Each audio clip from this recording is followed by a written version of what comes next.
Las primeras víctimas aparecieron en un camino forestal en el barrio de San Juan. Uno era un hombre de unos 39 años que practicaba deporte por la zona de manera habitual. El otro era un vecino del lugar. Los dos cuerpos estaban totalmente destrozados. Ambos tenían multitud de heridas punzantes, seguramente debidas a la mordedura de algún animal. Profundos desgarrones tanto en el torso como en su tren inferior. Algunos de sus miembros estaban cercenados, otros simplemente habían desaparecido. Además de otras muchas lesiones internas que no es necesario señalar. El suceso conmocionó a la ciudad entera. No se recordaba nada como aquello. Por norma general, Bahía Negra y Vigo son lugares muy tranquilos, casi como pueblos. O eso pensaba yo. Lamentablemente, en las últimas 2 semanas aquellas tierras se habían cubierto de sangre. Hubo reacciones de todo tipo. Algunos simplemente huyeron. Otros se encerraron en sus casas reforzando puertas y ventanas con gruesas vigas de madera y rejas de hierro forjado. Al ser un área de montes, varios vecinos desempolvaron sus antiguas escopetas de caza y decidieron, contra los consejos de las autoridades, patrullar la zona y colocar varias trampas para jabalíes. Y ese era el principal problema. Pequeños zorros, y quizás algún jabalí perdido, era lo más peligroso que se podía encontrar en estos montes. Nada capaz de matar a un hombre adulto con tanta fiereza y provocar heridas como las halladas. Tuvimos que obligar prácticamente a los vecinos a permanecer en sus casas por su propia seguridad. Aunque siendo una situación excepcional, y algunos de ellos experimentados cazadores, decidimos no quitarles las armas. Todo empeoró cuando, 4 días después, a unos 3 kilómetros de allí aparecieron 2 víctimas más. Cuando llegué al lugar del suceso, los cadáveres estaban cubiertos con una manta. El agente que los había encontrado aún seguía vomitando y en shock por lo que había visto. Levanté la tela para examinarlos y pese a los muchos años de profesión, yo mismo quedé impactado. Tuve que cerrar los ojos por unos segundos y aguantar las náuseas, colocándome el puño derecho delante de la boca. Habían devorado casi por completo a aquellos pobres tipos, incluyendo sus huesos. Esta vez no pudimos evitar las miradas ni las lógicas protestas producidas por la indignación y el terror de los vecinos. Tras un primer examen de los cuerpos y de la escena, el capitán en persona se acercó a mí. Detrás de él, una representación local compuesta de 6 individuos, con cargos de cierta relevancia en la ciudad. Todos con sus rifles al hombro. «¿Qué piensas?», me preguntó el capitán. «No estoy seguro», contesté mientras comprobaba en las heridas el radio de la mordedura. La mordida no es especialmente grande, pero... ¿Pero qué? Tiene que ser un animal tremendamente fuerte. ¿Un jabalí, quizás? No, para nada. Ninguno de los animales locales podría hacer esto. Además, buscamos a uno carnívoro. Entonces, ¿qué? No lo sé. Un gran felino, quizás. ¿Cómo?, contestó el capitán sin alterarse lo más mínimo, cosa que me llamó la atención. Hay rumores acerca de él, pero esa es otra historia. El resto de los hombres se miraban asustados unos a otros. Las mordeduras y el tiempo que se ha tomado en devorar a su presa. Solo un león, un tigre o algo similar podrían hacer algo así. ¿Y un perro grande?, preguntó uno de los representantes de las fuerzas locales. Quizás alguna raza en particular podría tener una mandíbula lo suficientemente potente, pero sería algo muy inusual. Pero podría ser. No es la primera vez que algún malnacido abandona a sus perros en mitad del monte, y cuando los encontramos ya no son perros, son bestias salvajes. No hace mucho tuvimos que abatir a uno que nos atacó en el cerro. comentó uno de los hombres de la zona en tono airado. Un anciano especialmente enjuto que me miraba enfadado, no sé por qué, y al que no parecía afectarle lo más mínimo aquella carnicería. Quizás en ese escenario que usted propone, le dije, podría ser. Aún así, creo que deberíamos comprobar si a algún circo se le ha escapado un animal, o si estamos ante un caso de contrabando de animales exóticos. Mal sabía en aquel momento lo lejos que estaban mis conclusiones de la grotesca realidad. Tampoco me esperaba la avalancha que las palabras de aquel anciano cascarrabias iban a producir. En poco menos de una semana la noticia aparecía en todos los periódicos y canales de televisión nacionales. Por supuesto, como es común actualmente en los medios, el asunto se había ensuciado y retorcido hasta tal punto, en busca de audiencia, que las más descabelladas teorías recorrían las calles. Aunque hicimos lo posible para que no se filtrase ninguna información del caso, las declaraciones de algunos vecinos intolerantes fueron suficientes para que comenzase una potente campaña contra los perros considerados potencialmente peligrosos. Una vez más, el poder mediático venció al de la razón. Hubo que intervenir en varios ataques en diversas partes de la ciudad, a propietarios de este tipo de canes, acosados por las turbas de vecinos furiosos, más propias de la Edad Media que del siglo XXI. Por supuesto, poco después del primer impacto también hubo cabida en las redes sociales para todo tipo de ideas conspiratorias acerca de experimentos del gobierno, abducciones alienígenas y leyendas como la del chupacabras. En cierto momento, y pese a las continuas llamadas a la calma, tanto por parte de varios colegas como por la mía, me vi sobrepasado por este efecto cada vez más psicotrópico y absurdo, que crecía como una bola de nieve ladera abajo. ¿Cómo es posible que gente cabal se deje llevar por las opiniones de individuos sin ninguna preparación y con intereses tan evidentes? Me preguntaba. Preferí no pensarlo demasiado y centrarme en mi trabajo. No tuvimos suerte con nuestra búsqueda. Ninguno de los pocos circos que aún sobreviven había perdido ningún animal. De hecho, todos se encontraban demasiado lejos como para tenerlos en cuenta en la investigación. Tampoco encontramos ninguna evidencia que hiciese pensar que había algún traficante de animales en la zona. Las presiones sobre mi persona para que aceptase y me uniese a la cruzada contra los perros peligrosos era cada vez mayor, pero no estaba dispuesto a ceder. Había algo que no encajaba. Y el clima fue a peor, cuando 3 días después, en la urbanización de Monte Alto, al otro lado de la ciudad, se encontró a la quinta víctima. En este caso se trataba de uno de los vecinos que, contra nuestras indicaciones, había decidido patrullar los alrededores de su casa, solo y en mitad de la noche. Presentaba las mismas horribles lesiones que las víctimas anteriores. Esta vez no pudimos hacer nada por controlarlo. El pánico se apoderó de las urbanizaciones y áreas rurales adyacentes a la ciudad. Tuvimos que triplicar las patrullas y la vigilancia en dichas zonas, después de encontrar varias trampas de carne envenenada y docenas de cepos para osos esparcidos por los campos. Hubo disturbios, varias detenciones y lamentablemente casi 2 docenas de perros pagaron el precio más alto por culpa del miedo y la ignorancia de unos pocos. Con los días, la frustración iba pudiendo conmigo. No tenía nada, absolutamente ninguna pista. Los expertos forestales no habían encontrado ningún rastro de animales en las áreas delimitadas. Algo imposible, pensando en que estábamos buscando a un gran felino.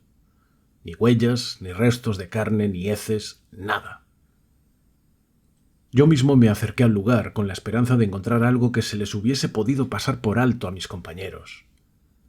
No porque dudase de ellos, por supuesto. Era pura desesperación. Mientras caminaba entre los árboles escudriñando milimétricamente aquel bosque, buscando el más mínimo indicio de la presencia de un animal, me encontré a una patrulla de vecinos. Entre ellos, el cretino que había desencadenado todo esto. El tipo mal encarado, seco y que frunció el ceño en cuanto me vio. Ni siquiera sabía su nombre, pero era evidente que ambos nos apreciábamos de igual forma. Curiosamente tenía 2 perros, 2 pequeños Yorkshire Toy, que encajaban tanto con él como un Rottweiler con Mary Poppins. No obstante, pese a su tamaño, eran sorprendentemente agresivos e insufribles, al igual que su dueño. No dejaron de ladrar y de morderme los zapatos ni un segundo sin que nadie los reprendiese. «Buenos días, doctor. ¿Sigue buscando leones?», me preguntó en tono burlón, haciendo que el resto de eruditos se riesen con él. «No, señor. Solo intento que esta locura acabe sin ninguna desgracia más». «No se preocupe, nosotros lo acabaremos por usted», rebuznó otro de ellos, dando varias palmadas al cañón de su escopeta. «Paletos». No me entretuve demasiado con ellos. Solo eran una panda de viejos violentos, con mucho tiempo libre y demasiado vino en sus estómagos. Pasaron 2 semanas en las que por suerte no tuvimos que lamentar ninguna víctima más, aunque a estas alturas ya teníamos nuestra propia leyenda urbana, sobre una bestia gigante y peluda que vagaba por los montes gallegos. Una noche mientras cenaba volví a ver a aquel viejo, esta vez en la televisión. Sus palabras me sacaron de quicio. No solo parecía orgulloso de lo que había hecho, sino que aprovechó el momento para despotricar contra la gente joven, que venía desde la ciudad para hacer carreras con sus potentes coches, ensuciar el monte o, cito textualmente, fornicar entre los árboles. Creo que todo lo que dijo no eran sino excusas para justificar sus actos. De hecho, por momentos parecía... ¿cómo decirlo? Parecía decepcionado porque no hubiésemos encontrado algún otro cadáver. Todo lo que rodeaba a aquel tipo era muy extraño. Cuando volví al laboratorio, no sé si dejándome llevar por el ambiente de locura general, o quizás buscando a mi propio culpable, analicé y comparé el pelo encontrado en las víctimas con el de aquellos 2 Yorkshire, que por suerte aún llevaba pegados a mis botas de trabajo. Increíble. Eran idénticos. Pero no tenía ningún sentido. Aquellos animales de poco más de 500 gramos no serían de ninguna manera capaces de provocar semejantes daños, con aquellas bocas que apenas podían morder la puntera de mis botas. ¿Pero qué coño es esto?, pensé. Aunque mi especialidad era la ciencia forense, y no el trabajo de detective, actué por mi cuenta y sin comentar mi hipótesis a nadie, comencé a investigar. Lo primero que hice fue bajar a los archivos y buscar toda la información posible sobre aquel abuelo malhumorado. No tardé mucho en encontrar una explicación a sus palabras. El pobre hombre, 10 años antes, había perdido a su mujer. Al parecer, un grupo de chicos que regresaba de una fiesta cerca del lago, con demasiado alcohol encima, la atropellaron mortalmente. El hombre se volvió loco, y aún más cuando los chicos, sirviéndose de un par de tretas legales, incluido el de mandar al ayuntamiento por la pésima iluminación de la carretera, se libraron de su castigo y solo pagaron una pequeña multa. Después de aquello, el hombre se encerró en sí mismo para poco a poco ir volviéndose cada vez más mezquino y huraño. Se apartó de sus amigos, de sus vecinos y del mundo que le rodeaba, para compartir su vida con aquellos 2 perros, que eran lo único que le quedaba tras perder a su mujer. Una historia realmente triste, sin duda, que justificaba solo hasta cierto punto su carácter, pero para mí le convertía en un sospechoso. Decidí seguirlo durante unos días. Si tenía algo que ver con las muertes, lo iba a descubrir. Vivía en una casa de 2 plantas y al menos 2000 metros cuadrados de finca.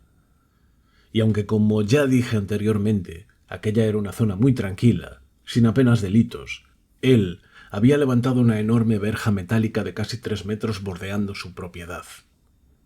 En la parte superior, además de afiladas puntas contra escaladores, había colocado una espiral de alambre de espino que haría imposible cruzar al otro lado sin destrozarse. También tenía carteles amenazadores colocados tanto en la entrada como en los laterales de la verja. Digamos que se había construido una auténtica fortaleza. Vaya tipo. Ni siquiera creo que esto sea legal, pensé. De hecho, cuando solo llevaba media hora allí parado, unos pobres niños que pasaban por delante de su puerta jugando con un balón de fútbol tuvieron la mala suerte de lanzarlo dentro de la propiedad, golpeando ligeramente una de sus ventanas. Pues bien, el maldito viejo no solo no les devolvió el balón, sino que comenzó a gritarles amenazándolos e insultándolos, al mismo tiempo que tras él se escuchaba a aquellos dos ruidosos y molestos perros. Los pobres chiquillos salieron corriendo muy asustados, hasta perderse a lo lejos. A lo largo de la semana fui testigo de cómo aquel tipo solo salía de casa cuando paseaba a sus mascotas. Procuraba no tener el más mínimo contacto humano. Los pocos que se cruzaban en su camino eran recibidos, por uno u otro motivo, con una retahíla de insultos, gritos y ladridos. Salía solo cuando caía la noche.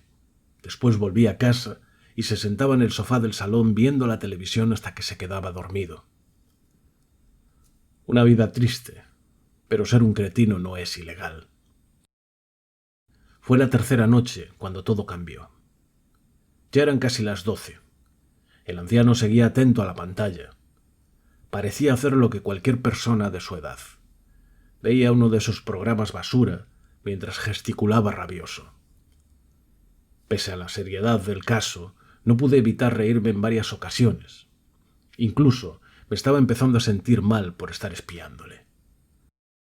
Supongo que por falta de práctica en este tipo de tareas, y aunque me había tomado un par de tazas de café, me quedé dormido como un tronco. Varias horas después me despertaron sus rabiosos gritos, profiriendo todo tipo de insultos a sus perros. Pero tras estas voces no escuchaba los agudos ladridos de aquellos pequeños tocapelotas. Escuchaba unos gruñidos, acompañados de otros sonidos más propios de un oso o algo parecido.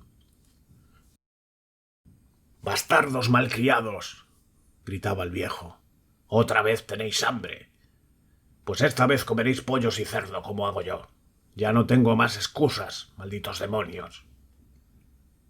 «¿Pero qué?», susurré yo mientras salía del coche con cautela, empuñando mi arma.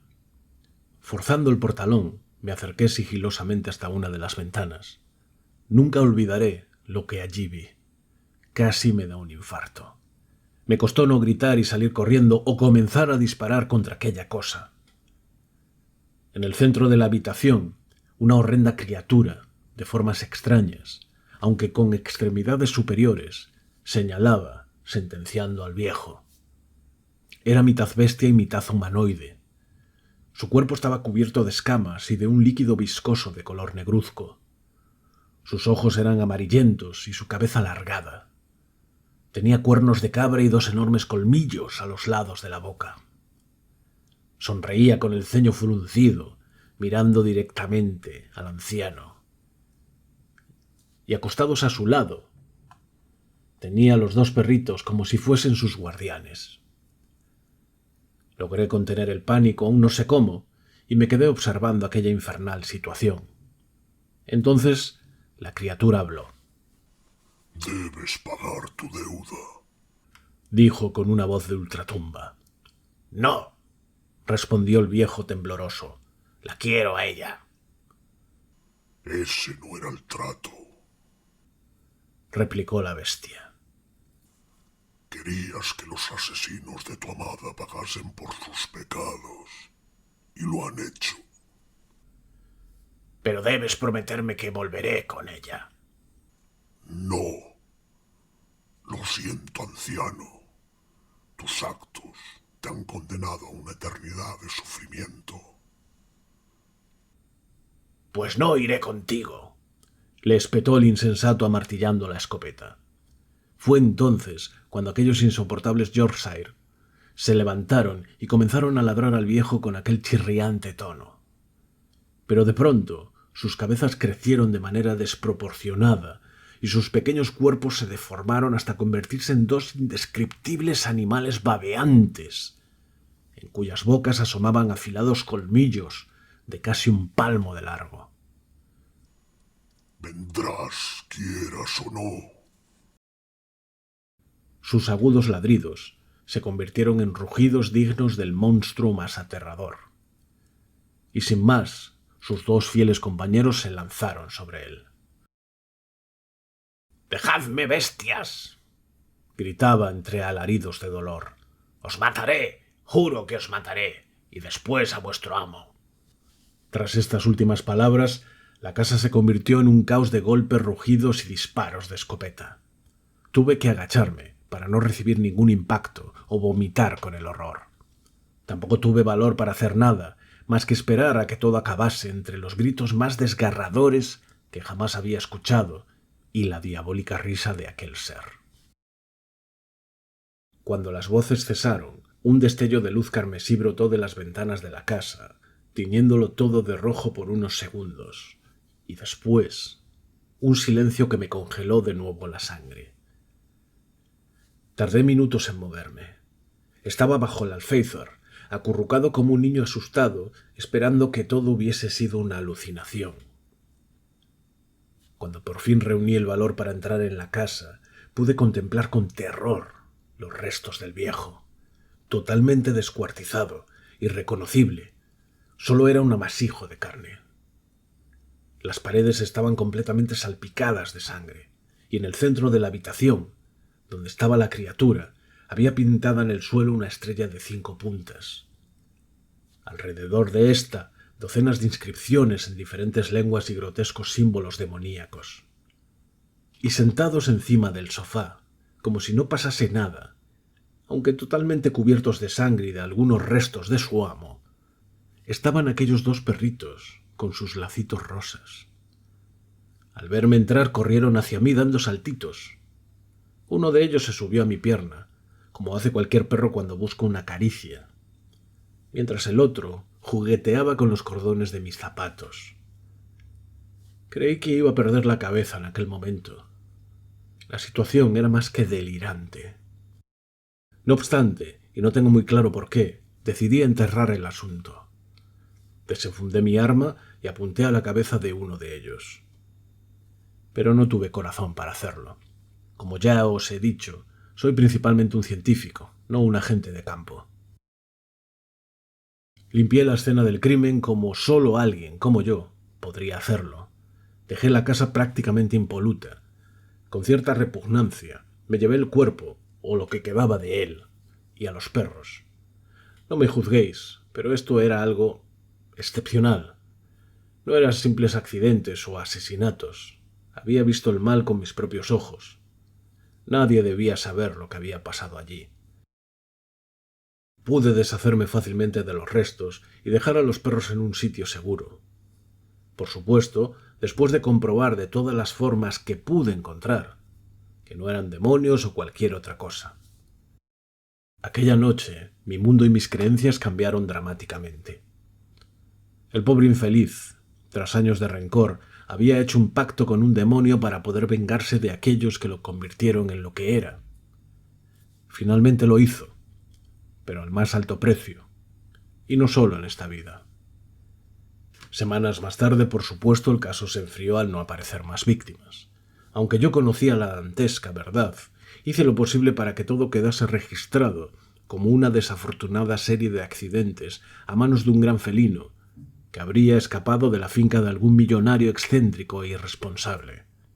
No hablé con nadie del tema jamás.